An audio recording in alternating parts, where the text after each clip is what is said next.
Graça e paz, meus irmãos. Amém.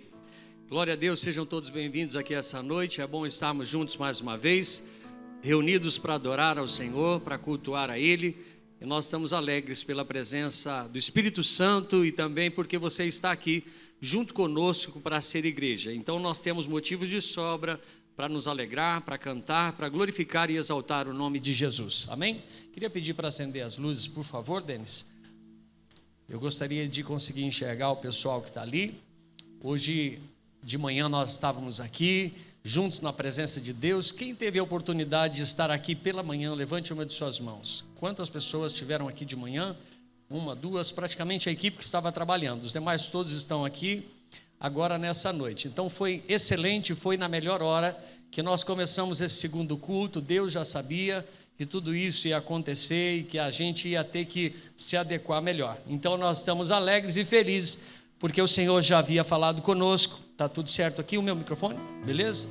E a gente vai trazer uma palavra de Deus ao seu coração. Mas antes de trazer essa palavra, eu queria falar para os irmãos, dar um pouquinho de uma expectativa, de um testemunho que eu tenho para dar. Eu não sei quantos conhecem aqui o meu irmão Williams. Quantos conhecem o Williams aqui? Levanta a mão. Vocês sabem que o Williams é surdo e um dos desejos do Williams sempre foi de ouvir, né? O Williams quer ouvir, né? Ele fala a Libras e o Williams na semana passada, se não estou enganado, não sei se é passada, ele fez uma cirurgia, né? O Williams fez uma cirurgia onde ele colocou uma espécie de aparelho que foi implantado dentro da sua cabeça, em que ele agora está no processo de recuperação e no dia 5 de abril será ligado esse aparelho. Então agora ele está na fase de recuperação e no dia 5 de abril a gente vai acompanhar o Williams no médico, porque vai ligar o aparelho de som. Então o Williams vai começar a ouvir os primeiros sons da vida dele. E eu quero estar lá junto com ele para poder acompanhar esse momento, que a gente crê que é um milagre de Deus, e eu imagino a alegria que vai ser, sentir e presenciar o Williams começando a ouvir os primeiros sons, as primeiras vozes, e eu tenho certeza que isso vai ser maravilhoso demais. Eu trago isso como um testemunho do amor de Deus e da graça de Deus, porque Deus, ao devido tempo, Ele opera aquilo que é necessário para cada um de nós. Amém? Eu estou muito alegre, muito feliz por isso. Estou desejoso, Bia, ansioso para chegar no dia 5 e poder estar junto com meu irmão nesse momento de festa. Falando em festa, muitos irmãos estão aniversariando hoje, né? Eu sei que foi muita gente que fez aniversário essa semana. A Bia, o Márcio, Eric, JP, que também deve estar conosco conectado. Quem mais fez aniversário essa semana aí? Levante uma de suas mãos. Ou está fazendo hoje aniversário? Mais alguém que eu não falei? Então se sinta abraçado pela igreja, se sinta abençoado pelo Senhor. Amém? Então nós vamos falar nessa noite, ou vamos continuar falando sobre o perigo de voltarmos à velha vida, tá bom? O texto base da nossa ministração é a nossa leitura proposta da carta de 2 a Pedro, capítulo 2, versículo 20 e 22. 2 Pedro 2, 20 e 22. Os irmãos estão me ouvindo bem? Amém? Você que está em casa, está me ouvindo bem? Está chegando bacana o áudio, o vídeo? Comunica com a gente aí. A gente quer mandar um abraço para toda a equipe que está trabalhando conosco e também o pessoal que está ao vivo com a gente pela internet, pelo nosso canal do YouTube, tá bom? Então que Deus abençoe vocês de perto ou de longe, tá bom? Especialmente quero abraçar aqui o Richard, meu amigo, meu irmão, que está lá em Cáceres, no Mato Grosso, tá bom? Deus abençoe, Richard. Vamos lá para a palavra de Deus. Porquanto, se depois de terem escapado das corrupções do mundo, pelo conhecimento do Senhor e Salvador Jesus Cristo, forem outra vez envolvidos nelas e vencidos, tornou-lhes o último estado pior do que o primeiro, porque melhor lhes fora não conhecerem o caminho da justiça, do que conhecendo desviarem-se do santo mandamento que lhes fora dado. Deste modo, sobreveio o que por um verdadeiro provérbio se diz: o cão voltou ao seu próprio vômito, e a porca lavada ao espojadouro de lama. 2 Pedro 2, 20 e 22. Vamos orar? Feche os seus olhos, fale com Deus, coloque sua vida diante do altar e da presença de Deus. Pai, nós pedimos graça ao Senhor, nós pedimos unção, nós pedimos ao Pai entendimento, discernimento, nós pedimos que o Teu Espírito Santo nos traga luz à nossa mente, ao nosso coração, para que sejamos capazes de discernir o Teu plano e o Teu propósito. Ó Pai, honra a Tua palavra, é o Teu nome, a Tua palavra é maior do que tudo, é maior do que todos. A Tua palavra tem o poder de convencer um homem, ó Deus, e de nos trazer um destino, de nos trazer esperança e um futuro de felicidade, um futuro ao Teu lado. Então que o Teu povo seja abençoado nessa noite por meio da Tua palavra. É a oração que nós te fazemos em nome de Jesus. A igreja diz...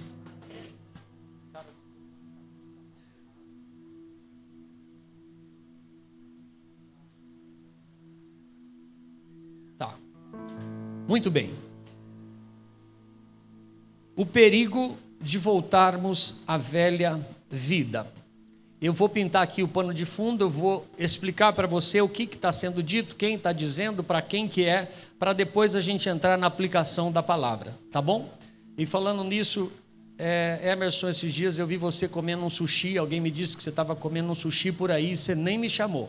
E depois a gente vai falar sobre isso, tá bom? No final do culto. Pedro, o apóstolo Pedro, ele está aqui alertando a igreja sobre a realidade dos falsos mestres. Quem que está falando então é o apóstolo Pedro. E qual é o problema? O problema não são os ataques de fora da igreja, não é a perseguição, mas os problemas agora, ou o problema central que Pedro vai tratar é o problema dos falsos mestres, dos falsos profetas, dos falsos ensinadores que estavam na igreja. Ele disse que o seu interesse não era trazer nenhum conteúdo novo, mas era de ressaltar, de bater com mais firmeza nas estacas que sustentam o evangelho de Jesus. Então Pedro está dirigindo uma palavra específica, tá bom? A igreja pelo fato do perigo dos falsos mestres. E Pedro traz também uma informação muito importante, que ele disse assim, que eu estou prestes a morrer. Nenhum de nós sabe qual é o dia da nossa partida, nenhum de nós é capaz de imaginar o que vai ser de nós daqui até a meia-noite ou até amanhã. Nós não conseguimos prever isso, não dá para nós... porque tem muita gente que se foi, como eu comecei o culto da manhã dizendo aqui, de um dos jovens que frequentou essa igreja, que fez parte aqui conosco, que sentou um dia num dos bancos que você está sentado, e na semana que se passou, a mãe dele disse que ele fez um voto com Satanás, ele fez uma aliança com Lúcifer, ele entregou a sua vida para Lúcifer, ele entregou a sua vida para Satanás, ele participou de rituais satânicos mesmo, de magia negra, esse negócio que você de repente já ouviu, de que vai para cemitério, de que toma sangue, tudo isso aconteceu com esse jovem, e esse jovem teve a sua vida ceifada nessa semana, se eu não estou enganado, na quarta ou na quinta-feira, é isso? Na terça-feira, de uma forma terrível, alguém que já esteve aqui presente conosco, e depois de ter ouvido a palavra, depois de ter recebido essa palavra no seu coração, rejeitou a doutrina, rejeitou a Cristo, e então resolveu fazer uma aliança com Satanás.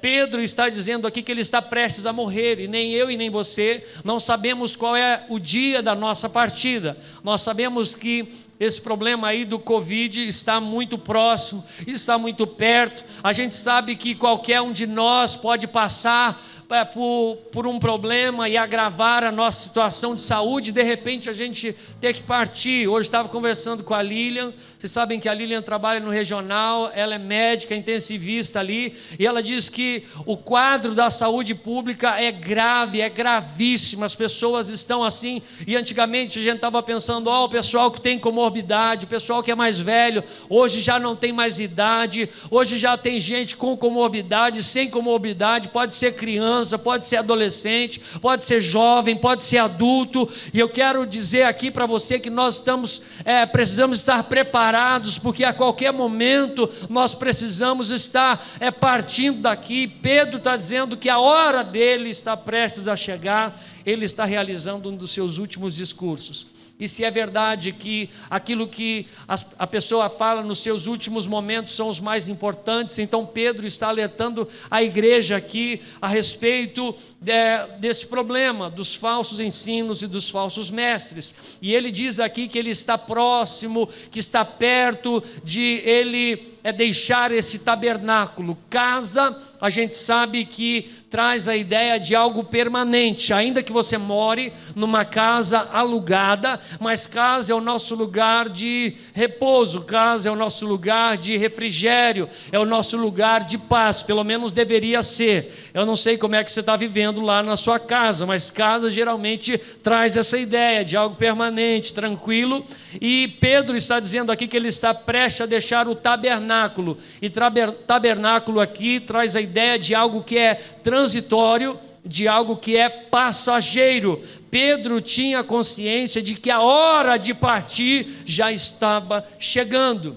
E aqui de manhã eu disse que se nós comparássemos a nossa vida como uma aeronave que precisa parar no começo da pista. Quem aqui já andou de avião pelo menos uma vez na sua vida? Quem já andou já sabe, principalmente a primeira vez, a gente não esquece. Tem gente que tem mais medo, tem gente que tem menos medo, mas a verdade é que esse avião para no início da pista, e ele coloca toda a força, e ele liga as turbinas, e começa a acelerar, e a gente não tem como esquecer daquele avião da TAM, que ali em São Paulo, aquela vez, ele chegou no final da pista, e ele não conseguiu decolar, e então ele bateu e todos os ocupantes daquela aeronave partiram. E se eu for pensar que eu e você temos uma vida semelhante à de uma aeronave, e que nós estamos chegando agora no final da reta, é hora de nós decolarmos, é hora de força máxima, é hora de intensificarmos a nossa vida, é hora de buscarmos a Deus mais do que nunca, porque nós também, assim como Pedro, não sabemos qual é o momento da nossa partida. Então Pedro está deixando claro aqui uma linguagem figurada, que deixar o tabernáculo, ele está dizendo assim: eu estou deixando essa habitação porque eu quero habitar com meu Senhor. 2 Coríntios capítulo 5 versículo 8, eu quero que você leia comigo, por favor, vamos lá. Mas temos confiança e desejamos antes deixar este corpo para habitar com o Senhor. Essa é a nossa esperança, essa é a nossa expectativa. E como é que Pedro sabe que a sua morte estava chegando? Como é que a gente sabe que Pedro está falando aqui que já está chegado o momento da sua partida? Pela própria situação que ele estava vivendo. Pedro vivia aqui possivelmente em Roma, ou em alguma região do império onde a perseguição está altíssima, e ele sabe que o perigo está se intensificando e que a qualquer hora ele iria ser morto. E o próprio Senhor Jesus, quando foi restaurar Pedro depois de tê-lo negado, que ele volta a pescar, que ele volta à sua velha vida, e quando Jesus vai atrás dele, ele diz: é necessário que você padeça pelo amor do meu nome, é necessário que você morra de uma forma trágica, para que você exalte o nome do Senhor. Então Jesus disse para Pedro que seria um fim violento, o desmonte dessa tenda, desse tabernáculo que ele ainda se encontrava. E Pedro já sabia que para o cristão morrer é levantar acampamento. Diga assim para mim: morrer é levantar acampamento, é afrouxar as estacas desse tabernáculo e ir para o lar permanente, para a nossa mansão celestial. Certa feita, Afonso, o pastor foi visitar um membro da igreja que estava muito enfermo. Ele estava vivendo uma fase terminal de sua vida, já no estado físico já bem deplorável, e o pastor vai até ele e pergunta assim: meu irmão, você está preparado para morrer? Você está preparado para enfrentar esse momento? E ele disse: não, pastor, eu não estou preparado para morrer, pastor. A casa em que eu resido, ela está se deteriorando, ela está se desmontando, mas as minhas malas já estão prontas para mudar para a casa do meu Pai, para voltar para a casa do meu Deus e habitar com Ele para todo sempre. Essa é a nossa esperança, essa é a nossa expectativa, e é isso que nós pregamos aqui: a morte e ressurreição de Cristo, e que um dia voltaremos para a presença do Pai e viveremos com Ele para todo sempre. Eu queria que você aplaudisse a Jesus por essa verdade. Amém? O texto fala daqueles que escaparam das corrupções pelo conhecimento do Senhor Jesus. Quem sabe muitos não estão aqui nessa noite. Quem sabe muitos não estão aqui por uma questão de sobrevivência, de vida. Quem sabe muitos estão isolados por causa do Covid. Muitos gostariam de estar aqui. Vocês sabem que eu tive essa oportunidade de passar por 3 cirurgias em 20 dias. E quando eu estava no hospital e eu assistia o culto pela internet, eu dizia: ah, que vontade de estar lá. Eu lembro que a Sam e o Denis também estiveram no hospital, e eu não sei se de lá vocês conseguiam assistir os cultos, Denis, mas para quem está hospitalizado, para quem está enfermo, para quem está isolado, a melhor coisa que tem é você não ver a hora do culto, para você entrar, nem que for pela conexão da internet, e poder cultuar e celebrar a Deus junto. É bom conhecer a Deus, é bom ter comunhão, e eu queria que você aproveitasse, porque ainda em Campo Grande, no Mato Grosso do Sul, as portas da igreja ainda estão abertas, ainda é tempo de você adorar e cultuar a Deus. Em muitos outros lugares do Brasil, eles já não têm mais essa condição, já é proibido, e eu não sei se isso no futuro vai permanecer assim, seja por um decreto humano, seja por uma questão de sobrevivência, ou seja lá o que for. Glória a Deus, porque você tem aproveitado a oportunidade para estar na casa do Pai e na presença de Deus. O texto fala que eles escaparam das corrupções do mundo pelo conhecimento do Senhor e Salvador Jesus Cristo, e depois foram outra vez envolvidos e nela vencidos. Então aqui eu queria que você entendesse que um falso crente, tudo que existe o verdadeiro, existe o falso. Você sabe disso. Existe a nota, a dinheiro verdadeira e a falsa.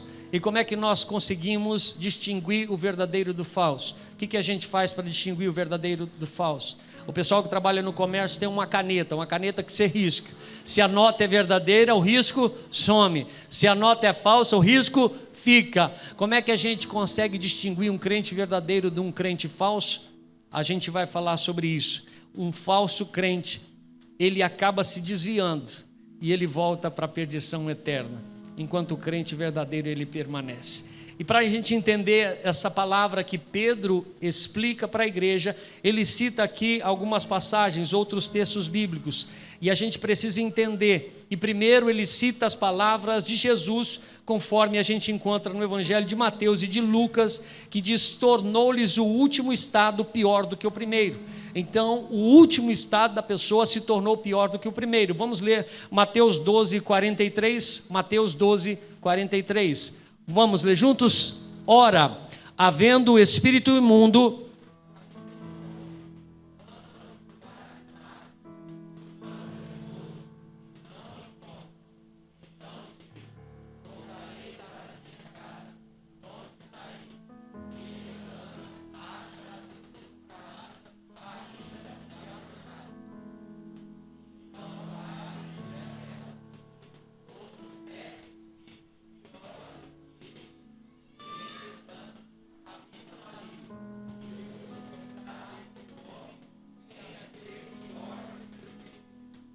Muito bem, 1 Pedro fala dos problemas da perseguição de fora, Beto. 2 Pedro fala do problema dos falsos mestres que estão instalados dentro. E Pedro, ele diz aqui de um adágio que diz que o cão volta ao seu próprio vômito e a porca lavada para o lamaçal. E Pedro está citando aqui Jesus. Ele está, quando Jesus está falando com os fariseus, que estão pedindo para que Jesus opere um milagre, para que eles tenham certeza de que ele é o Messias, e Jesus fala então esse texto.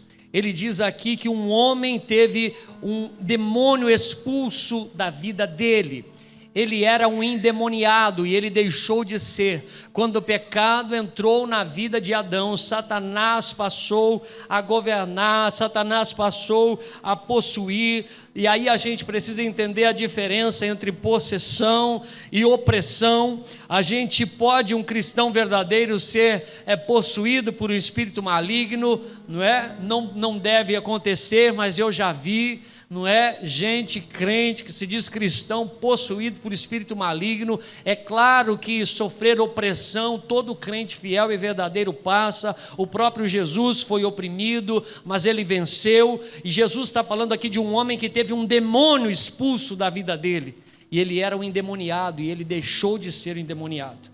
Ele foi espiritualmente liberto por aquele demônio que exercia uma opressão, uma possessão sobre ele.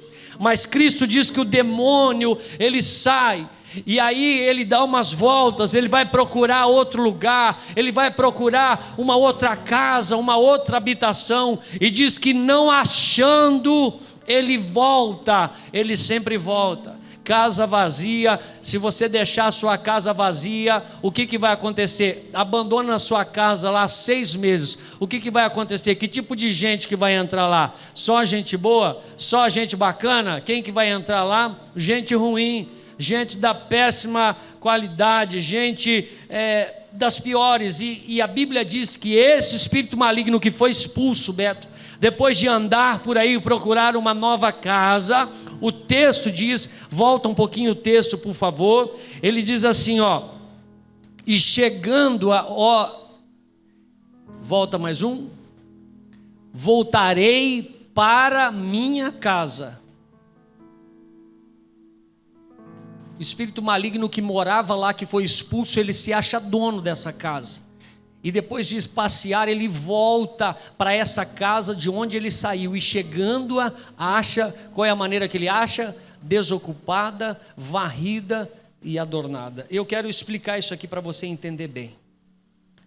Quando Jesus diz que a casa estava varrida e adornada, ele estava se referindo à libertação espiritual pela qual esse homem tinha passado. Mas ao mesmo tempo, essa casa estava desocupada.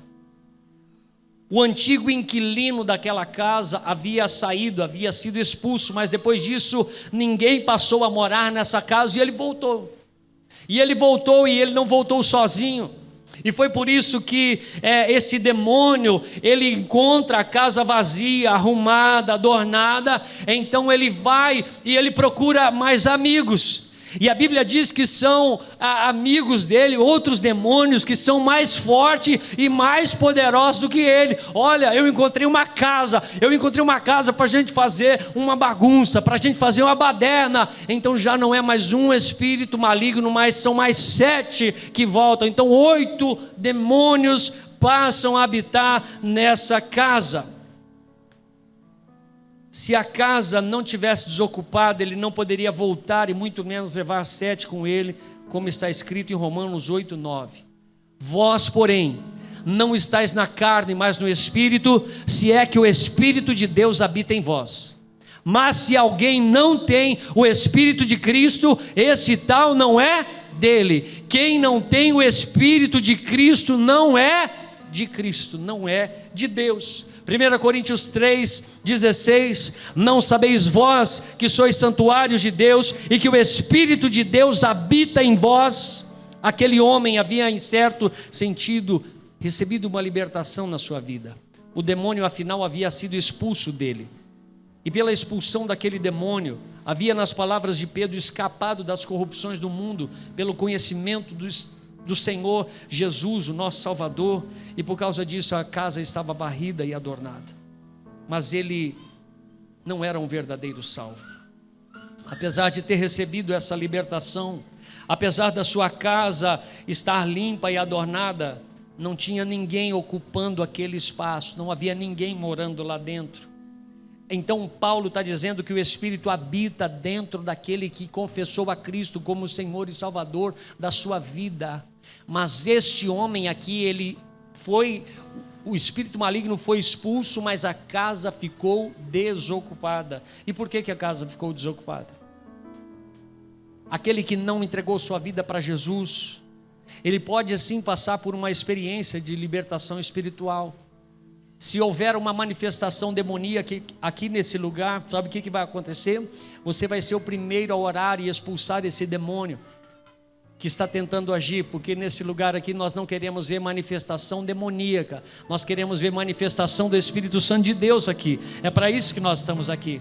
Mas quando o espírito maligno se manifesta, nós oramos e no nome de Jesus esse espírito maligno vai embora.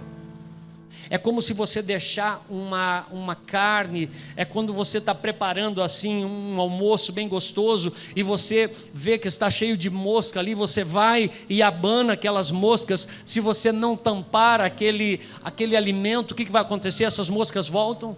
Elas voltam, e elas até avisam os outros: vamos para lá que tem festa, está sobrando comida lá, tem muita comida, vamos para lá. Parece que eles chamam os amiguinhos. A história que Jesus está contando e que Pedro está citando, fala justamente sobre isso. Um homem que teve expulso de si o espírito maligno, mas que depois voltou mais 7, a situação dele ficou pior ainda. Eu queria tentar exemplificar isso para você. Eu queria que você entendesse aqui que, com base nessa libertação que eu disse que uma pessoa pode receber, ela pode vir a abandonar determinadas práticas que faziam parte da sua vida por influências de demônios. Eu quero que você pense, por exemplo, na situação de uma mulher verdadeiramente cristã, de uma mulher fiel a Deus, mas ela é casada com um homem que é um bêbado, e ele é um preguiçoso, ele não gosta de trabalhar. Ele é um bêbado e ele não gosta de trabalhar. E toda aquela família passa por constrangimento, passa por sérios problemas. Porque quem bebe demais acaba espancando a esposa. Quem bebe demais não consegue produzir. Quem bebe demais não consegue dar respeito na sua casa, para a sua família, para os seus filhos. A pessoa que bebe demais e não trabalha, ela não consegue gerar provisão para a sua casa. Mas a esposa sempre ora por ele. E eu queria dizer para você que é possível, pelo amor de Deus, Deus começar a operar na vida desse homem, e por meio do conhecimento da palavra, da oração da igreja, da oração dessa mulher, esse homem, ele sentiu no coração de largar a bebida, de largar de ser preguiçoso. Ele arrumou um emprego, e agora ele não bebe mais, e agora ele está trabalhando, e agora ele provê a comida para a sua casa, e agora ele não bebe mais. É possível até que esse homem de repente comece a frequentar a IBAN. Ele começa a frequentar a IBAN porque ele quer agradar a esposa, porque ele quer acompanhar os filhos na igreja. Mas eu queria te perguntar, esse homem é um verdadeiro cristão?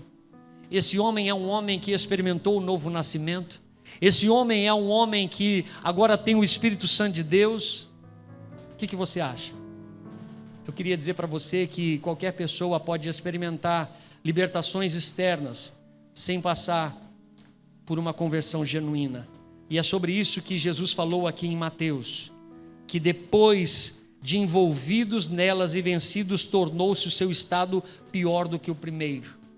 2 Pedro 2,22 diz assim: deste modo sobreveio-lhes o que diz o provérbio verdadeiro: volta o cão ao vômito.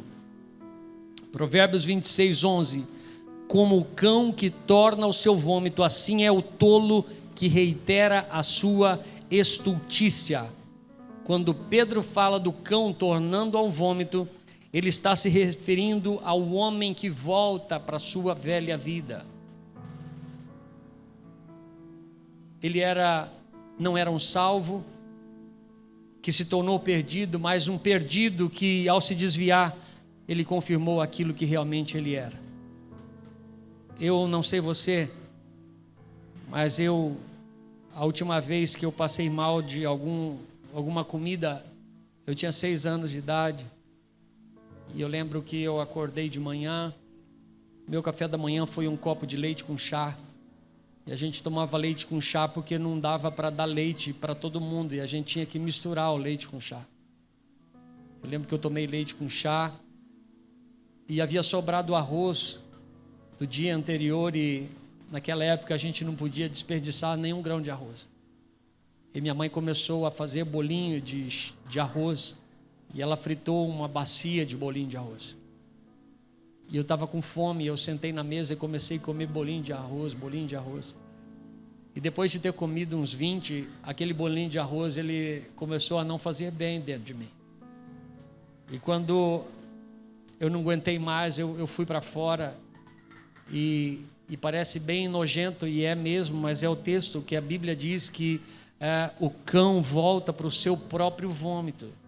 E aí eu quero que você imagina, eu não sei quando foi a última vez que você passou por essa experiência, mas eu passei pela última vez quando eu tinha 6 anos de idade. Eu estou com 42, para a glória de Jesus, eu nunca mais passei por essa experiência de ter colocado para dentro alguma coisa que me fez mal.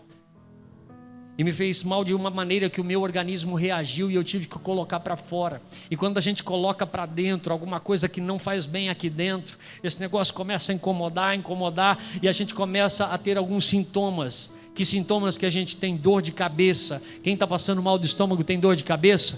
O que mais que tem? Começa a suar frio, é ou não é? O que mais que sente? É só isso mesmo? Náusea, né?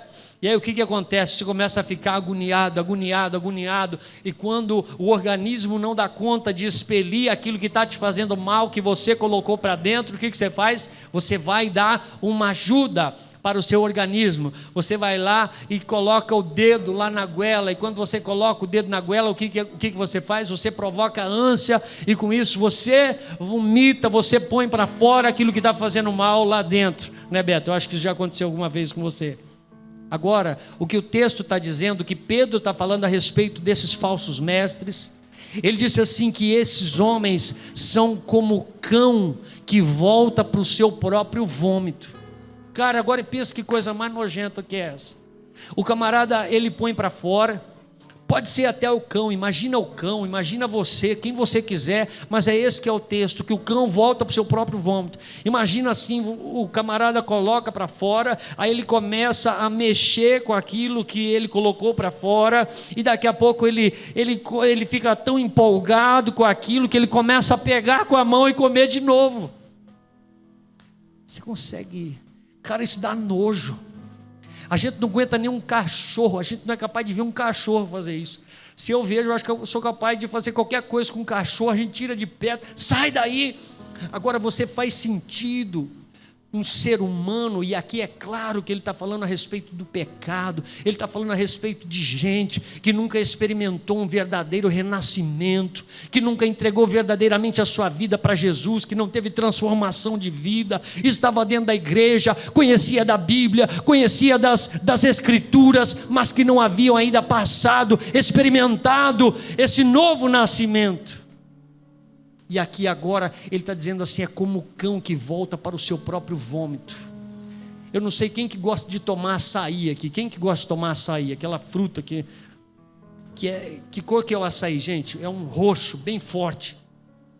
E quando a gente toma açaí, a gente tem que tomar cuidado, porque aquele negócio parece que é capaz de tingir uma roupa. E quando você toma um açaí, aquilo cai na roupa.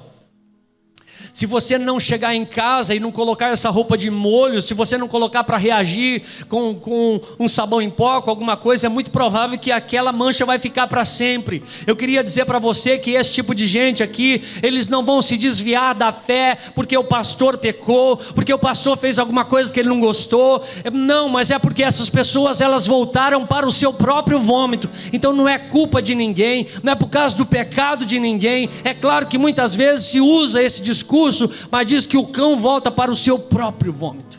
Ele volta para o seu próprio pecado, ele volta para a sua própria vida, porque embora participando de um culto, embora fazendo parte do hall de membros de uma igreja, embora conhecendo um pouco de Bíblia, de Escritura, e até pregando aqui na frente, eles nunca experimentaram o que é novo nascimento. E você sabe como que a gente consegue discernir um falso crente de um crente verdadeiro? É que o falso crente, ele se desvia e ele volta para o seu vômito. É nojento.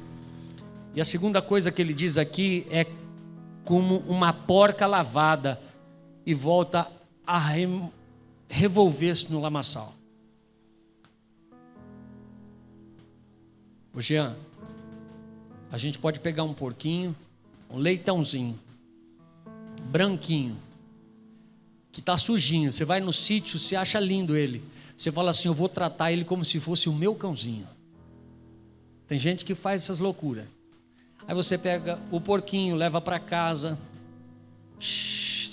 água, pega a escovinha. Com o que lava o bichinho?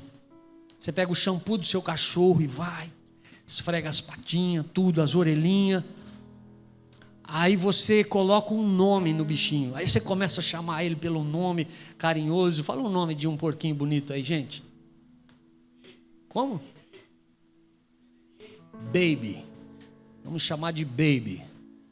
De manhã os meninos pediram para falar, Jean, que a porca lavada volta para a lama e o Palmeiras continua sem mundial. Eu falei que não ia falar, mas acabei falando. Ô Jesus querido, me perdoa.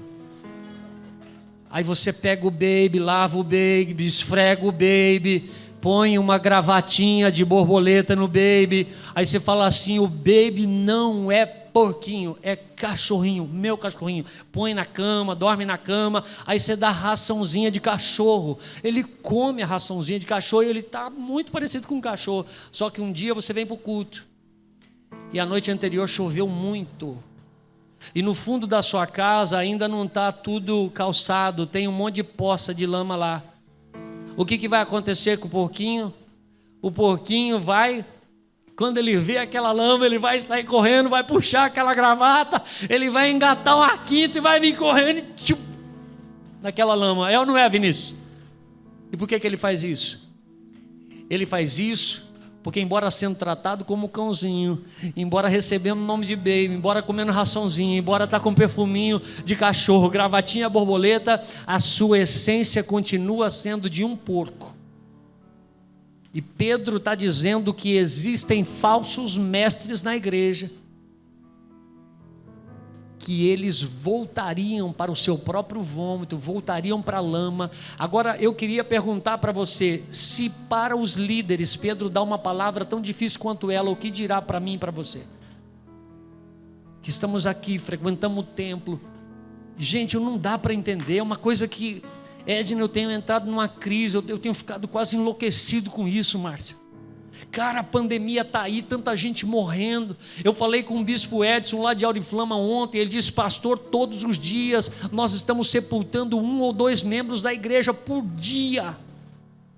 Cara, a morte está aí, está às portas. Sabe o que a gente vê? Uma igreja fria espiritualmente, um povo apático. A igreja está aberta, ainda é tempo de buscar, ainda é tempo de servir, ainda é tempo de orar, ainda é tempo de consertar a sua vida, ainda é tempo de abandonar o pecado. E nem a morte, nem o Covid, nem nada é capaz de tocar o coração dessas pessoas.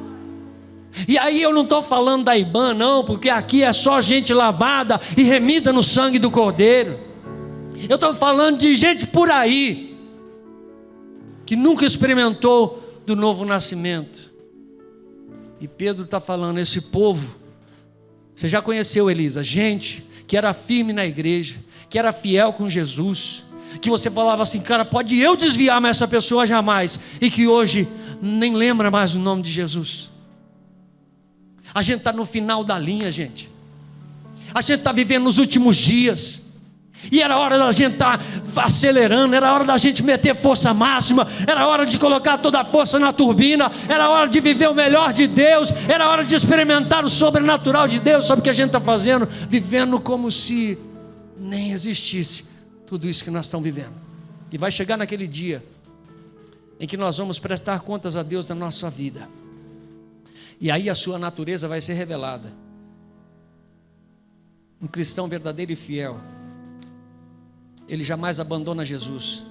Sabe por quê, Edna? Porque aquele demônio que sai quando a gente entrega a nossa vida para Jesus, existe uma outra pessoa que vem morar dentro de nós. Porque uma casa, ela não é construída para ficar vazia. Uma casa é construída para ser habitada. Quando Deus fez você, Ele não fez você para ser habitação de Satanás, Ele não fez você para ser habitação de demônio, Ele fez para você para ser habitação do Espírito Santo, para que por meio da sua vida, da sua casa, da sua família, as pessoas conheçam a Jesus Cristo, que morreu e ressuscitou ao terceiro dia.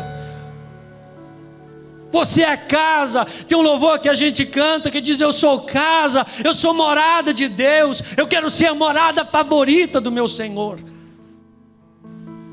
Então, tome cuidado, porque se você não experimentar o processo do novo nascimento, você vai voltar para a lama, você vai voltar para o seu próprio vômito, porque você nunca de fato experimentou isso. Não adianta só ter a casa varrida, adornada, é preciso deixar o Espírito Santo ser presente e presidente da sua vida. Ele comanda os meus passos, Ele comanda a minha vida, Ele que dirige tudo que eu sou, tudo que eu faço e tudo que eu tenho. Que Deus nos ajude para que a gente possa viver essa palavra, para que a gente possa viver essa verdade. Que Deus possa nos abençoar grandemente em nome de Jesus. Eu quero orar por você. Eu quero orar por você que quer confirmar a sua entrega a Jesus. Eu quero que você se coloque de pé no lugar onde você está. Você que ouvir essa palavra, você fala: cara, será que sou eu? Será que realmente eu também já fiz isso? Será que eu não preciso confirmar isso? O pastor está pregando e agora eu fiquei em dúvida, e agora eu fiquei com medo. Se essa palavra falou ao seu coração, se coloque de pé, por favor, e eu quero fazer uma oração pela tua vida. Deus quer mudar a sua essência. Nós nascemos no pecado fomos gerados e fomos formados, mas você é casa e habitação do Espírito Santo de Deus, e Ele quer limpar você, e Ele quer transformar você. Fecha seus olhos e fala para Deus: Senhor, eu quero nessa noite entregar minha vida para o Senhor. Eu quero confessar, Jesus, diante de Ti os meus pecados. Eu quero reconhecer, Pai, que eu preciso nascer de novo, que eu preciso, ó Pai, que o Espírito Santo de Deus venha morar em mim, venha fazer morada. Pai, no nome de Jesus, Pai, eu entrego a minha vida ao Senhor. Eu entrego o meu coração a Ti, eu entrego a minha casa ao Senhor. Pai, essa inquietação, essa angústia que muitas vezes eu tenho vivido, é por causa da opressão do maligno dentro de mim, e eu não quero ter isso. Eu quero que a paz do Senhor invada o meu coração. Eu quero continuar crendo, eu quero continuar confiando, eu quero continuar, ó Deus, descansando nos Teus braços de amor. Pai, olha para os Teus filhos aqui essa noite, individualmente, cada um que está entregando as suas vidas para o Senhor. Pai, no nome de Jesus, opera o milagre do novo nascimento, opera, Senhor, a restauração. Ó Pai, coloca fogo do Teu Espírito dentro de cada um, Senhor. Pai, no nome de Jesus Cristo, e que Teus filhos sejam luz nesse mundo perdido, e que a gente possa, ó Deus, continuar crendo e descansando, ó Pai, naquilo que o Senhor prometeu para cada um de nós. Nós Te agradecemos, Pai, nós nos rendemos a Ti, nos humilhamos diante do Teu altar, nos humilhamos diante da Tua santa presença, e eu e minha casa serviremos ao Senhor. Diga isso pelo menos 3 vezes: eu e a minha casa serviremos ao Senhor. Eu e a minha casa serviremos ao Senhor. Eu e a minha casa serviremos ao Senhor. Glória a Deus, aplauda o Senhor, que é digno de honra, glória e louvor. Aleluia.